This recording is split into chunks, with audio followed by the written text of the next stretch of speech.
오늘 역설의 신앙이라는 제목으로 말씀을 나누려고 합니다. 이 역설이라는 말은 일반적으로 옳다고 생각하는 거에 반대되는 표현이 역설이죠. 예를 들면 둥근 사각형 말이 됩니까? 안 되죠. 이게 역설이라는 것이죠. 하얀 까마귀, 예전에 배웠던 시에 보면 이것은 소리 없는 아우성, 소리가 없는 아우성, 역설이라는 것이죠. 역설이라는 말을 들으면 이렇게 좀 앞뒤가 안 맞는 말처럼 우리에게는 들립니다.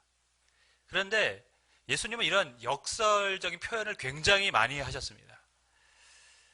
높고자 하면 낮아지고 낮고자 하면 높아질 것이다. 이 세상의 이런 기준으로는 말이 안 되는 표현이거든요. 여러분, 사람들은 높아지기를 원하죠. 왜 높아지기를 원합니까? 낮으면 사람들이 무시하기 때문에 높아지기를 원합니다. 높으려면 어떻게 해야 됩니까? 세상의 가르침은 원대한 꿈을 갖고 그것을 쟁취하기 위해서 노력하라예요. 그래야 그 자리에 설 수 있답니다. 근데 예수님은 높고자 하느냐? 낮아져라. 이렇게 가르칩니다. 자기 생명을 사랑하는 자는 잃어버릴 것이요, 자기 생명을 미워하는 자는 얻게 될 것이다. 여기서 굉장히 역설적인 표현입니다. 의를 위하여 핍박을 받는 자는 복이 있다. 핍박을 받는데 복이 있다고 말씀하십니다. 바울도 고린도서에서 뭐라고 말씀합니까? 내가 약할 때 곧 강함이다. 아니, 약한데 왜 강함이 됩니까? 운동선수들이 엄청나게 훈련을 하죠. 그래서 몸을 튼튼하게 만듭니다. 강하게 만듭니다. 그 이유가 무엇입니까? 강해야 싸워서 이길 수 있으니까요. 그래서 몸을 튼튼하게 합니다. 근데 바울은 반대로 내가 약한 게 강하대요. 성경은 이렇게 굉장히 역설적인 표현, 가르침이 굉장히 많습니다. 왜 그럴까? 기독교라는 신앙 자체가 역설적인 신앙이기 때문에 그렇습니다. 여러분, 오늘 우리가 부활절을 지킵니다. 기독교의 핵심은 뭡니까? 예수님이 십자가에서 죽으시고 부활하신 겁니다. 십자가의 죽음의 의미는 예수님이 우리 죄를 대신하여 죽으신 겁니다. 그러니까 예수님이 죽으셔야 누가 삽니까? 우리가 사는 거예요. 굉장히 역설 아닙니까? 예수님이 죽어야 우리가 살아요. 그리고 부활은 뭡니까? 그것이 진리라는 것을 역사적으로 증명한 사건이 부활입니다. 예수님이 죽어야 우리가 살아요. 그것을 증명한 게 부활입니다. 그래서 기독교에서 부활은 너무나도 중요한 역사적 사실입니다. 기독교의 부활이 없다면 어떻게 될까요? 우리가 믿는 믿음, 성경은 다 의미 없고 거짓이 되는 것입니다. 부활이 너무나도 중요한 것이죠. 그래서 교회에서는 예수님의 부활을 계속해서 기억하고 이렇게 예배하는 것이죠. 여러분, 우리는 주님의 죽으심으로 생명을 얻게 된 줄 믿습니다. 또한 주님이 부활하심 따라 영원한 나라의 삶을 살게 될 줄 믿습니다. 그것이 주님의 죽으심과 부활의 의미죠. 기독교 신앙은 이렇게 역설이에요. 주님이 죽어야 우리가 사는 것이죠. 근데 이것을 믿는 그럼 그리스도인은 이 땅에서 어떻게 살아야 하는가? 주님의 죽으심의 의미를 알고 부활의 의미를 아는 우리 성도들은 이 땅에서 어떻게 살아야 할까요? 여기에도 굉장히 역설적인 가르침이 있습니다. 오늘 말씀을 통해서 한번 살펴보겠습니다. 고린도서에서 바울은 그리스도인의 자유라는 것에 대해서 굉장히 강조를 했습니다. 그리스도인은 복음 안에서 자유하다고 말합니다. 그러니까 더 이상 율법의 종이 아니라는 것이죠. 억지로 시켜서 구원받아야 하기 때문에, 하나님의 자녀이기 때문에 해야만 해서 그것을 하는 것은 종이라는 거예요. 그러니까 우리는 그렇게 율법의 종이 아니라는 것입니다. 우리는 자유자라는 것이죠. 그래서 바울이 어떤 표현까지 썼냐면, 우리는 율법에 대해서는 죽은 사람들이다. 그러니까 율법과는 상관없다는 거예요. 그런 표현까지 했습니다. 그런데 복음 안에서 자유를 그리스도인이 누리는데 여기서 좀 심각한 문제가 발생합니다. 자유를 줬는데 문제가 발생해요. 그게 뭐냐면 성도들이 자유를 제대로 사용하지 못한다는 겁니다. 우리 학생들이 학교에 가면 시간표들이 있어요. 과목의 중요성에 따라서 뭐 국어는 몇 시간 일주일에, 수학은 일주일에 몇 시간, 영어는 몇 시간, 뭐 조금 비중이 작은 과목들도 있죠. 그렇게 월요일부터 금요일까지 다 시간표를 정해서 그거에 따라서 이제 수업을 듣습니다.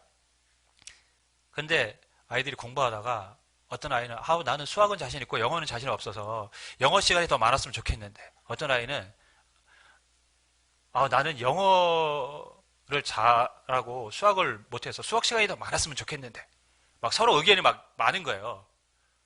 뭐 그렇게라도 됐으면 좋겠습니다. 근데 이 말을 듣고 있다가, 그래 그러면 너희들에게 자유를 줄 테니까 너희들이 알아서 자유롭게 알아서 일주일에 시간을 짜서 너희들 스스로 공부하고 자유를 줬어요. 여러분 어떻게 될까요? 공부할까요? 절대 안 합니다, 여러분. 자유를 주면 어떻게 될까요? 오히려 시간을 낭비하고 허비합니다. 차라리 학교에서 시간표를 정해주고 그렇게 공부를 시키는 게 아이들에게는 오히려 더 속편할 수 있어요. 자유를 주면 더 못해요. 뭘 해야 될지도 몰라요. 이것이 복음 안에서 자유를 줬더니 이런 모습이 나타난 거예요. 이런 비슷한 현상이. 율법에 의해서 이것을 하라 저것을 하라 했을 때는 그것을 억지라도 해야 됩니다. 그러니까 어떤 모습이 보입니까? 성도다운 모습이 보여요. 하나님의 백성다운 모습이 보여요. 왜? 하라고 하는 걸 해야 하니까. 근데 자유를 줬더니 해야 되는 건 아는데 잘 안 해요. 그러다 보니까 사람들 눈에는 저 사람 성도가 맞아? 예수 믿는 사람 맞아? 이렇게 보이는 거예요. 그러니까 자유를 줬는데 오히려 자유가 하나님의 뜻과는 상관없는 모습으로 살아가게 만든다는 것이죠. 그럼 어떻게 해야 될까요? 여러분, 준 자유를 다시 뺏어야 됩니까? 다시 율법의 기준을 강화해서 어떠한 원칙을 세워서 그것을 꼭 지켜야 한다라고 하는 의무를 지워야 될까요? 하루에 기도 30분, 성경 30분, 봉사 와서 일주일에 몇 시간, 헌금 얼마씩, 뭐 하루에 선행 5가지씩 매일 체크하고 이거 안 하면 구원받을 수 없다, 이렇게 할까요? 이러면 과연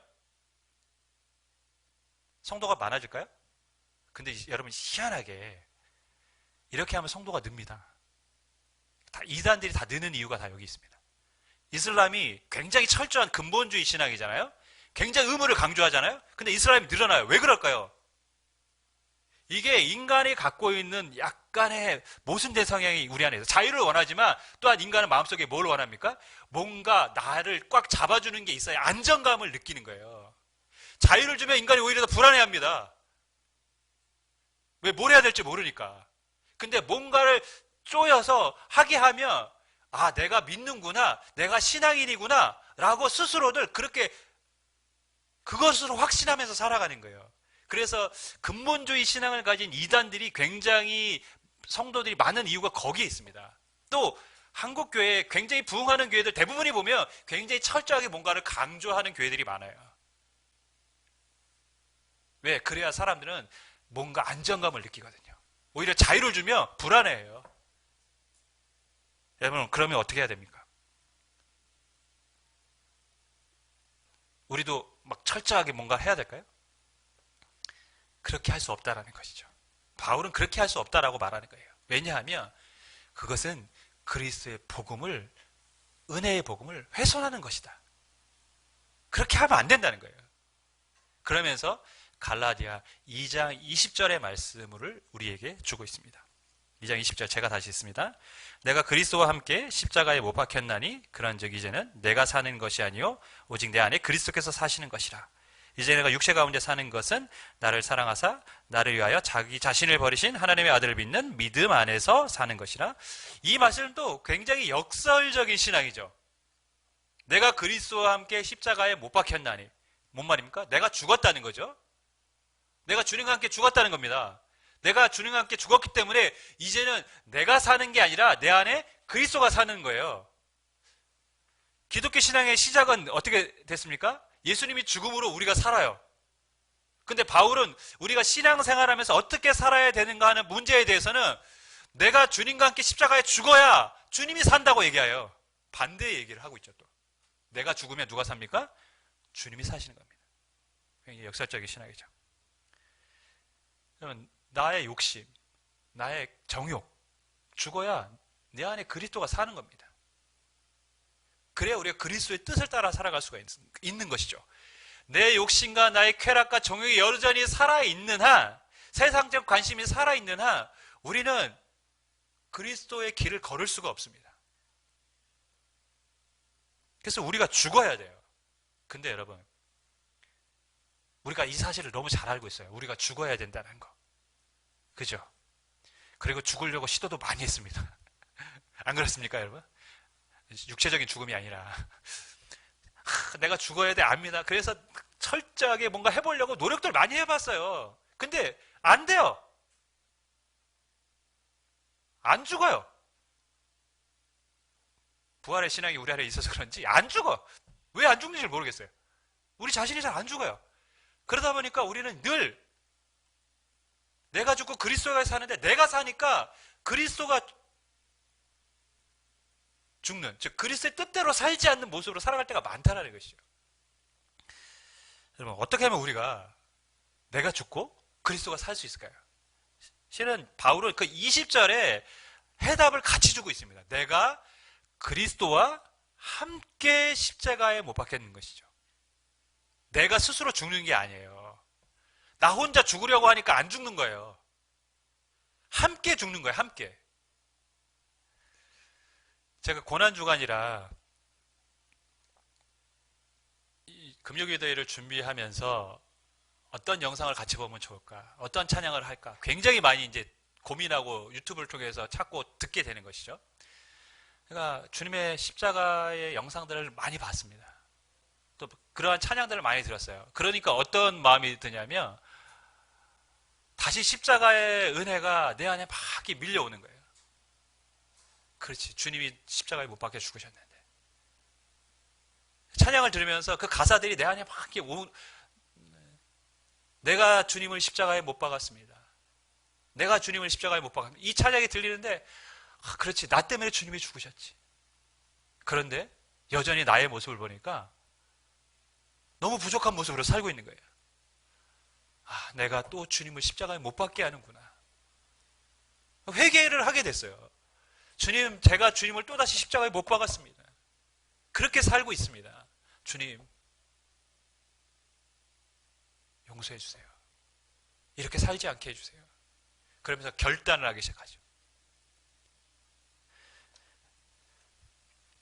십자가의 주님을 묵상할 때, 십자가에 나를 위해 죽으신 주님을 다시 기억하며 그 은혜가 내게 오니까 제가 회개하고 주님의 뜻대로 살고 싶은 욕망과 그런 욕구가 막 일어나는 거죠.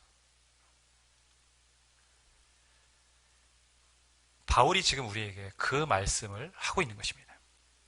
십자가의 은혜가 내 안에 다시 찾아오면 우리는 그때 누가 시켜서 죽이려고 막 하는 게 아니라 스스로 나의 욕심과 이기적인 욕망을 버리는 것이죠.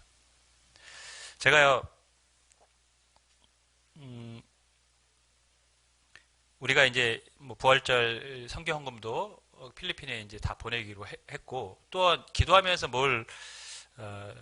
어떤 생각을 가졌냐면, 저희 교회가 작년에 뭐 약간의 이제 예산에 마이너스가 났지만 크게 뭐 우려할 상황은 아니고, 그런데 올해는 저희가 인도네시아 선교를 하셨던 선교사님이 계신데, 그분이 그 교회의 담임 목사로 청빙이 됐어요. 그래서 그분이 이제 빠져나갔어요. 그래서 저는 나름대로는 그분이 빠져나갔으니까 올해는 뭐 예산적으로 어렵지 않겠다, 이렇게 생각했는데, 이 고난주간을 지나면서 그것도 또 우리가 누군가를 위해서 써야 되는 게 맞지 않나? 사람을 살리는 일에? 그런 생각이 들더라고요. 여러분, 그 마음을 왜 줬을까요? 저의 이 세상적인 생각은 작년에 예산이 빵꾸가 났으니까 그분이 에게 지출 안 하면 메워지겠구나. 그것이 인간적이고 어쩌면 굉장히 합리적인 생각일 수 있어요. 그죠? 그런데 십자가의 은혜가 오니까 그렇게 살면 안 되지. 우리가 사람을 살리는 데 써야지. 그래서 제가 제 안에 감동을 주는 그런 단체들이 좀 있어요. 뭐 국경 없는 의사회나 뭐 이런 데들 보면서 우리 후원해야겠다. 우리가 그 예산을 또 거기다 다시 우리가 아이들을 살리는 곳에 썼으면 좋겠다. 이런 마음이 들었어요. 누가 시켜서 합니까, 여러분? 그리스도 은혜가 메마를 때는 예산이 채워지겠구나. 재정적으로 좀 문제가 더 없어지겠구나. 이런 생각이 들었는데 오히려 은혜가 임하니까 주님의 뜻대로 살기를 원하는 마음이 우리 안에서 일어나는 것이죠. 여러분, 십자가가 능력입니다. 십자가의 은혜가 있을 때 우리가 죽고 그리스도가 사는 것입니다. 누가 시켜서? 아닙니다. 기쁨으로 자원하는 마음으로 그 은혜 때문에 우리가 주님의 길을 걷는 것이죠. 그래서 바울은 우리가 그리스도와 함께 십자가에 못 박혔다고 얘기합니다. 나 혼자는 못 죽습니다. 주님의 십자가와 그 은혜를 기억할 때만 우리가 스스로 기쁨으로 우리의 욕망과 욕심을 비울 수가 있습니다. 오늘 부활절을 우리가 지키고 있습니다, 여러분. 우리는 죽음이 끝이 아닌 걸 알고 있습니다. 주님처럼 부활할 것입니다. 영원한 나라에 우리가 들어가게 될 것입니다. 그 영원한 나라에 들어가기 전에 그럼 우리는 이 땅에서 어떻게 살아야 되는 것입니까? 나를 죽이는 것이죠. 그래야 주님이 사는 것입니다. 십자가를 바라볼 때 우리가 승리하게 될 줄 믿습니다. 어떤 분이 죽음에 대해서 아주 참 인상적인 글을 썼어요. 제가 한번 읽어드리겠습니다. 두 친구가 배가 막 이렇게 멀어져 가는 모습을 보고 있습니다. 수평성 너머로 이제 배가 이제 넘어가잖아요. 그래서 한 친구가 배가 넘어가면서 지구가 둥그니까 점점 안 보이잖아요. 그러니까 한 친구가 이렇게 얘기합니다. 야, 배가 사라진다. 근데 그 옆에 있는 배가 사라지는 건 아니지. 그죠? 배가 사라집니까, 여러분? 배는 사라지는 것이 아니라 잠시 우리 눈에 보이지 않는 것 뿐입니다. 그러면 그 배는 지금 우리 쪽에서는 사라지지만 반대편 쪽에는 어떻게 됩니까? 반대편 쪽에서는 그 배는 점점 더 명확하게 보이는 것입니다. 죽음이 그런 것이죠. 죽음은 친했던 사람들이 우리 눈에서 사라지는 것처럼 보입니다. 그러나 그 죽음은 반대쪽 편, 천국에서는 좀 더 명확하게 그 사람을 볼 수 있게 되는 것이죠. 그것이 성도의 죽음인 줄 믿습니다. 그 천국의 소망, 부활의 소망을 주님께서 부활절에 주신 줄 믿습니다. 그렇기 때문에 우리가 그 십자가의 은혜로 구원을 받았기 때문에 이제는 믿음 안에서 살아야 되지 않겠습니까? 그 믿음 안에서 사는 게 뭡니까? 내가 죽고 그리스도가 사는 것.